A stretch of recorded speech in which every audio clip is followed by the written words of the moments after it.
Bonjour.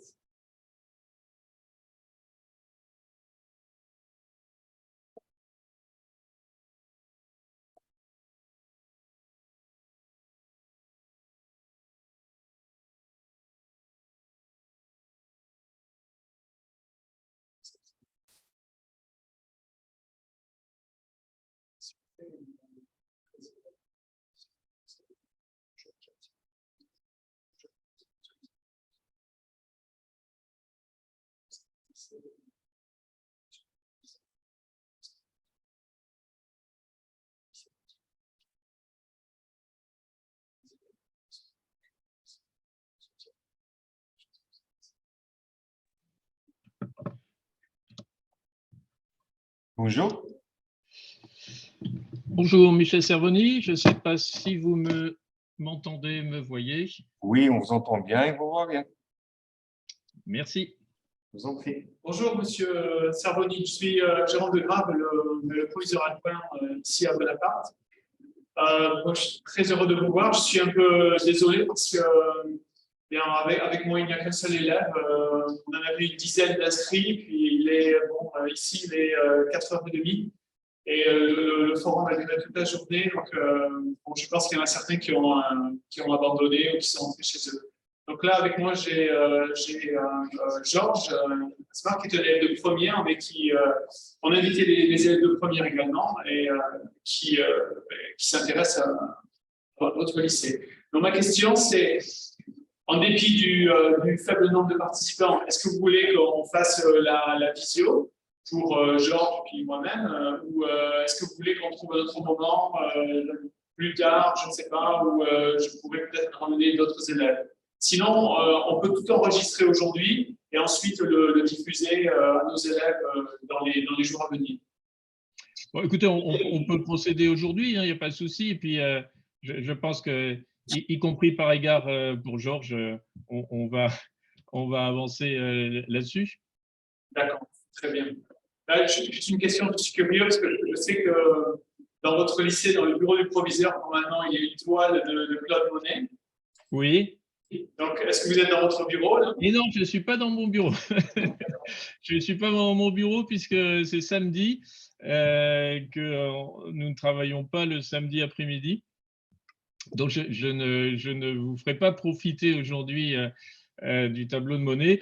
Du reste, nous n'avons plus ce tableau de Monet qui est maintenant en dépôt, qui est présent dans une exposition, une belle exposition Monet à la Fondation Vuitton à Paris. Nous avons une copie désormais de ce tableau. D'accord, très bien. Bon, je m'installe et puis nous vous écoutons. Bon, alors moi je pense que ce qui sera intéressant, c'est aussi de répondre aux questionnements. Donc d'abord quelques mots sur le lycée Claude Monet. C'est un gros lycée parisien. Quand je dis gros, c'est-à-dire qu'il y a beaucoup d'élèves. Nous avons des élèves de collège, de lycée et de classes préparatoires aux grandes écoles. Au total, c'est 1700 quelques élèves. Dans le 13e arrondissement de Paris, dans un arrondissement qui n'est pas dans l'hypercentre de Paris, mais qui est très bien relié au centre de Paris, qui est dans un arrondissement vivant et facile d'accès. Je pense que ce qui intéresse vos élèves, ce sont les formations aux classes préparatoires aux grandes écoles dans le domaine économique et commercial. Exactement. Voilà. Donc, je vais dire quelques mots d'introduction. Les classes préparatoires ne sont pas le seul moyen de faire des études pour se préparer au métier de l'économie et du management. Il y a d'autres voies. qui sont d'ailleurs plus nombreuses aujourd'hui qu'avant. Les classes préparatoires gardent une singularité, une originalité forte.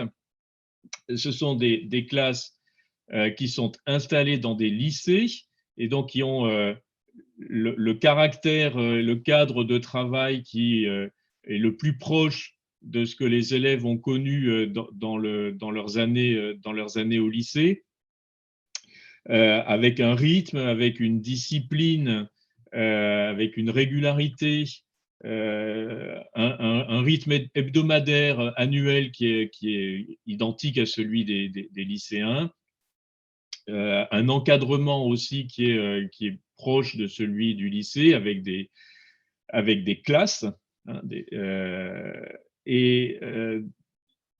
par ailleurs, ce sont des classes qui gardent un fonctionnement académique, scolaire, qui est proche de celui du lycée. L'emploi du temps d'un élève de classe préparatoire aux grandes écoles, c'est plusieurs disciplines avec des horaires hebdomadaires qui sont élevés, j'en dirai un mot, des devoirs à rendre régulièrement. Tout ça donne un aspect qui reste scolaire. Alors, ces disciplines qui sont enseignées, ce sont des mathématiques, de l'économie, une discipline qui s'appelle ESH, qui est en fait de l'économie, de la sociologie, de l'histoire. Ça, c'est un gros bloc disciplinaire où, selon les classes, à la place de ce bloc économie, sociologie, histoire, il y a un bloc qui est constitué d'histoire, géographie et de géopolitique. Par ailleurs, il y a 2 langues vivantes qui sont obligatoires, dont l'anglais, et une troisième et un dernier bloc qui est constitué de 2 enseignements, littérature et philosophie. Donc, ça donne 6 heures pour littérature et philosophie, 3 heures de chaque, 6 heures pour les langues vivantes, 3 heures et 3 heures, 8 heures de mathématiques, 8 heures d'économie, sociologie, histoire. Donc, ça fait 4 blocs, 5 blocs si on veut, si on compte séparément les langues, et également un peu d'éducation physique et sportive qui est nécessaire pour la préparation de certains concours des grandes écoles.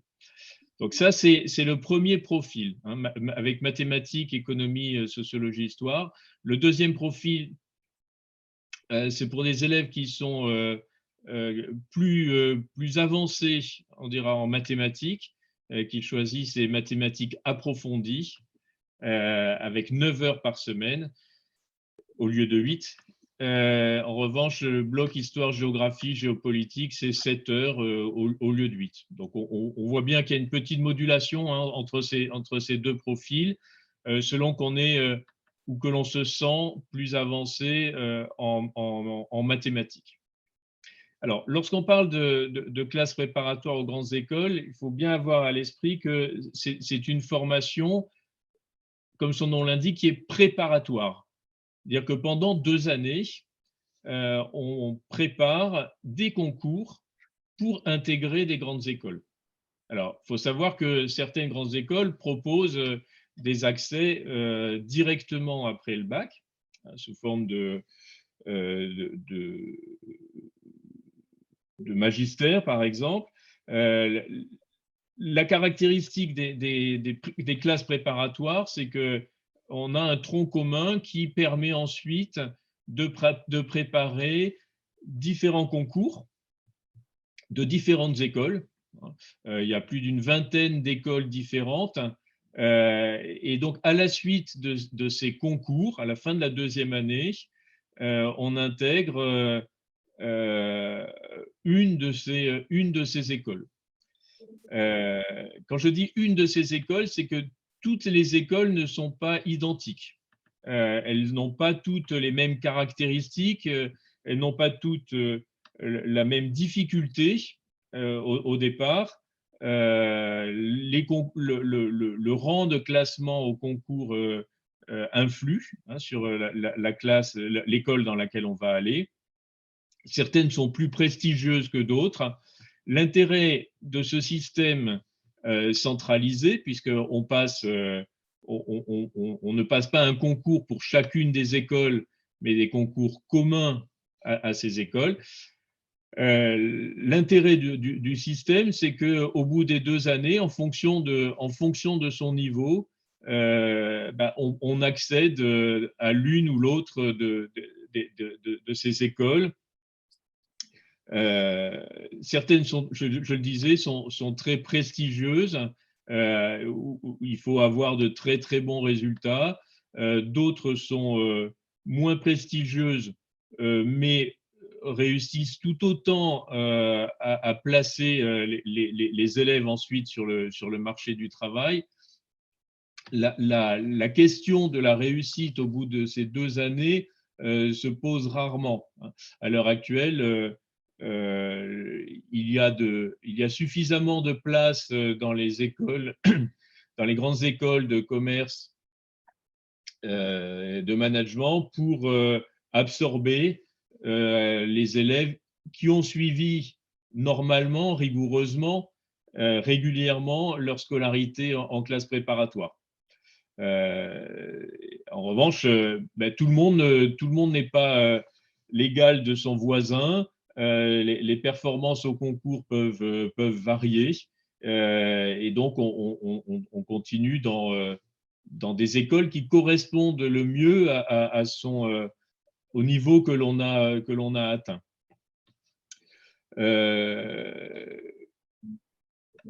Qu'est-ce qui est nécessaire pour venir en classe préparatoire? Parce que comme je disais tout à l'heure,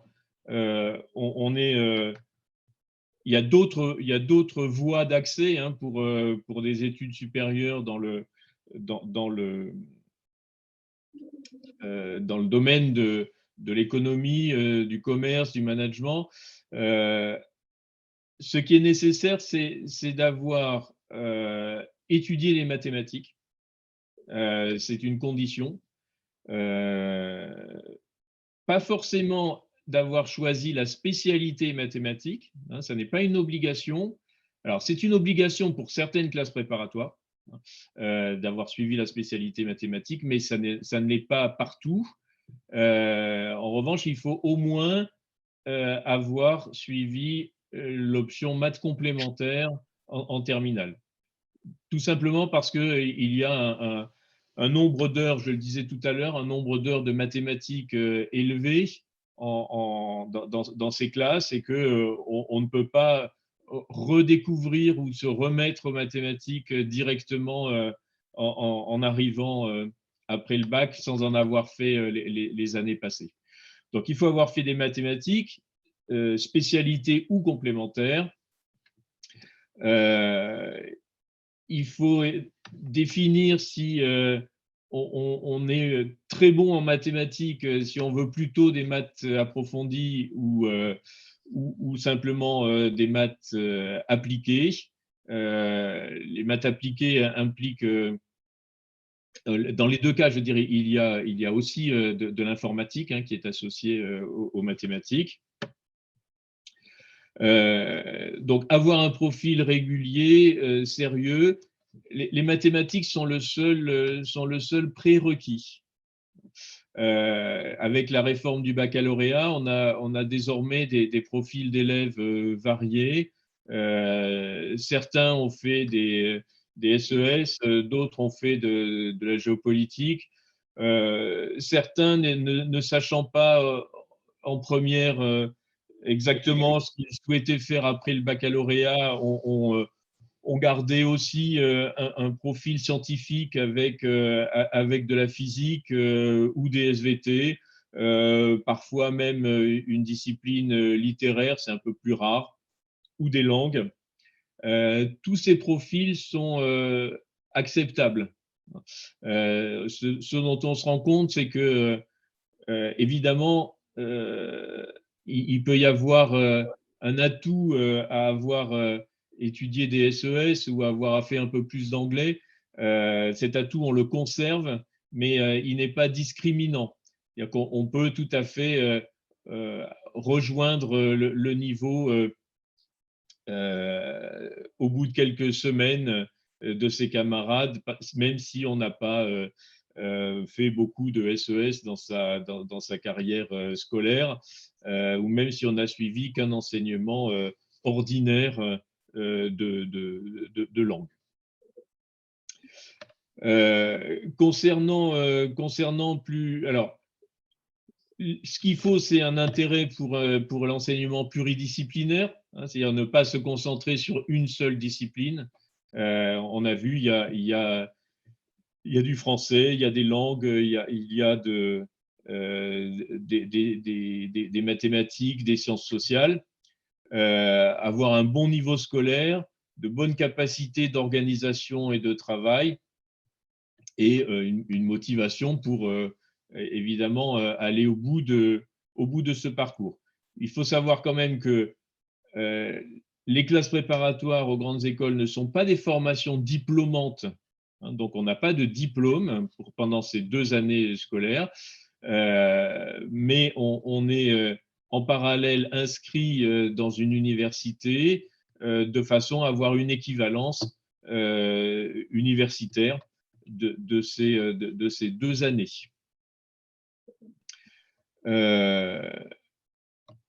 Concernant notre lycée, nous sommes un lycée ordinaire au sens où nos élèves intègrent des écoles variées. Alors, ils vont pas tous dans les écoles les plus prestigieuses, hein. Il y a un classement, hein, qui est fait notamment par des magazines des grandes écoles de commerce. Je disais tout à l'heure, certaines ont une image plus forte que d'autres, mais alors, il y a des classes préparatoires qui intègrent un très grand nombre d'élèves dans le top 3 ou le top 5 ou le top 7 de ces écoles. Ça n'est pas notre cas, mais nous intégrons régulièrement des élèves dans ces écoles. C'est de l'ordre de 20% dans le top 7. Les autres intègrent les autres écoles pour lesquelles nous préparons les concours. C'est-à-dire que chaque élève peut trouver sa place et peut réussir en fonction de son niveau dans l'école qui lui correspond ensuite le mieux. Concernant Parcoursup, alors c'est un conseil plus général, il faut faire des vœux larges. Quand on candidate pour des classes préparatoires, on ne demande pas un seul lycée, hein, on demande plusieurs. Il faut évidemment anticiper ou réfléchir à une solution de logement à proximité, pas forcément du lycée, hein, mais au moins de la ville. Quand on est à Paris, il y a des transports de bonne qualité, hein, qui font que on peut rejoindre le lycée aisément. Donc faire des vœux divers avec plusieurs types de lycées. Ne pas avoir peur de postuler pour des classes préparatoires aux grandes écoles. Quand on a un niveau scolaire solide, on a toutes ses chances d'être admis dans une de ces classes. Savoir aussi que le système de Parcoursup donne des réponses progressives, et que si on n'a pas une réponse positive dès le premier jour, les listes se réaménagent tout au long du mois de juin, y compris au mois de juillet, mais déjà tout au long du mois de juin, avec une évolution parfois très rapide de ces classements. Donc voilà ce que je pouvais dire globalement pour présenter. Je suis prêt à répondre aux questions. Oui, en fait, il se trouve que beaucoup de nos élèves veulent faire du commerce après le baccalauréat et beaucoup s'orientent vers les écoles de post-bac dont vous avez parlé parce que notamment ils ont très peur de la classe prépa. Donc, qu'est-ce que vous pourriez leur dire, quels arguments vous pourriez donner pour leur faire prendre conscience que s'ils ont un bon niveau en terminale, au lycée, ils sont tout à fait à même de bien suivre dans votre établissement en classe prépa ECG. Alors, bon, la première chose, c'est que, comme je disais tout à l'heure, il y a aujourd'hui beaucoup de places dans les écoles de commerce et que, à l'issue de ces 2 années de classe préparatoire, on ne se trouve pas sans rien. Et ça, c'est un premier point parce que, comme je disais tout à l'heure, ces classes préparatoires ne sont pas diplômantes, elles ne délivrent pas de diplôme. Et on peut se dire, bah, si je ne réussis pas au bout de 2 ans, au bout d'un an, au bout de 2 ans, je suis dans le vide sans avoir rien. Donc, ça, c'est quand même important de l'avoir à l'esprit. Il y a au minimum, quand on a travaillé correctement, une équivalence universitaire. Et si on est allé au bout du parcours, l'assurance de réussir dans une des écoles. La deuxième chose, c'est que effectivement, les classes préparatoires restent avec une image de travail intensif, de sélection, de compétition entre les élèves, parce qu'à la fin, il y a des concours. Alors, moi, je voudrais vraiment relativiser ce point. Être en classe préparatoire aujourd'hui, c'est peut-être différent il y a 20 ans, il y a 30 ans, ça n'est pas la guerre. Et quand je dis ça n'est pas la guerre, c'est que les élèves ne sont pas en compétition les uns avec les autres. C'est sans doute vrai dans certaines classes préparatoires. Je ne vais pas mentir. Il y a certaines classes dans lesquelles les objectifs communs, c'est que le taux de réussite dans les écoles les plus prestigieuses soit très élevé. Donc là, la compétition existe, on ne va pas se le cacher. Ça n'est pas le cas de toutes les classes préparatoires. Dans une classe, dans les classes comme la nôtre, les élèves savent en arrivant qu'ils ne vont pas tous réussir HEC, qu'ils ne vont pas tous réussir ESSEC, mais qu'ils vont réussir d'autres écoles. Donc, cet esprit de compétition n'est pas présent. Et au contraire, il favorise la solidarité, le travail en commun, l'entraide, et ça, c'est réellement important. Alors, ce qu'il faut savoir quand même, c'est qu'en classe préparatoire, on reste, je le disais d'emblée, on reste sur un modèle lycée, avec des cours, avec des interrogations orales régulières, une discipline qui est celle du lycée. Hein, on va pas le supprimer. On est peu en prise avec la vie de l'entreprise, parce qu'on garde un caractère scolaire, voilà, d'excellence académique qui est précisément reconnu pour cela, hein, par les grandes écoles. Les grandes écoles nous font confiance aux classes préparatoires pour donner aux élèves une habitude d'exigence, une habitude de travail, des méthodes de travail qui proviennent de cet encadrement régulier de professeurs qui sont là avec des classes et pas avec des amphis, avec une CPE comme au lycée, comme au collège, qui suit attentivement les élèves.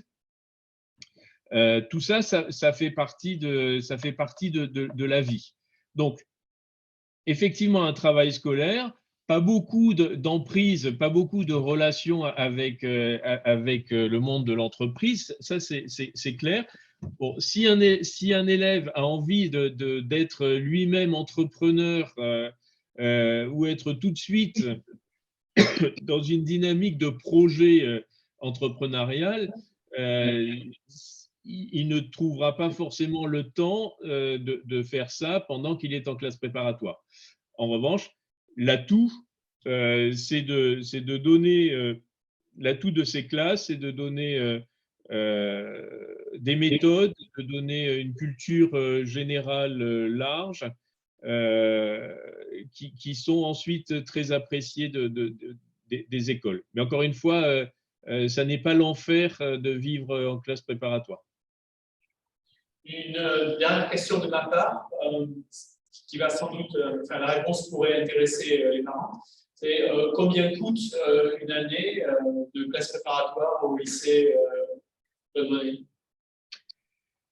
Eh ben, ça paraît un peu bizarre aujourd'hui de le dire de cette façon, mais c'est gratuit. J'aurais peut-être dû commencer par ça tout à l'heure en évoquant les différents modes d'accès à des études supérieures. Les classes préparatoires, c'est comme des classes de lycée en France et de lycée public, donc il n'y a pas de frais de scolarité. Il n'y a pas de frais de scolarité, c'est-à-dire que sur 2 années, par rapport à une école de commerce, on gagne 2 années de scolarité. Ce n'est pas négligeable. Les seuls frais qui sont assurés, ce sont les frais d'inscription à l'université, qui sont obligatoires et qui sont une sécurité.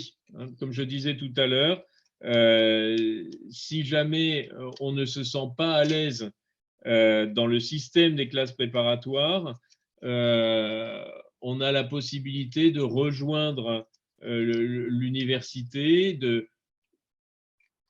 à la fin du premier semestre de la classe préparatoire, si on se sent vraiment pas bien, à la fin de la première année, mais pour pouvoir le faire, pour pouvoir bénéficier des équivalences, il faut avoir une inscription à l'université. Et donc, ce sont ces frais d'inscription à l'université qu'il faut payer. Alors, j'ai plus les montants, ça dépend d'ailleurs des universités, mais je pense que c'est de l'ordre de 300 €. Toute l'année scolaire. D'accord. Joseph, une question? Bon, je crois que c'est tout, M. Cervoni. Pas de question de Joseph qui est avec moi. Je l'ai terminé.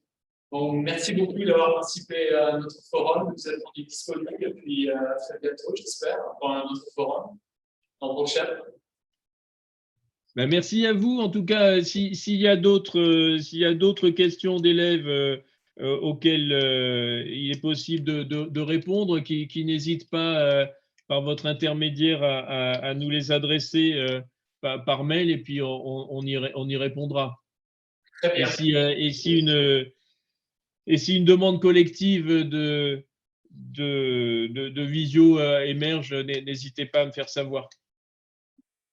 Merci beaucoup. Bonne soirée, bonne fin de journée. Au revoir. Bonne soirée à vous. Au revoir.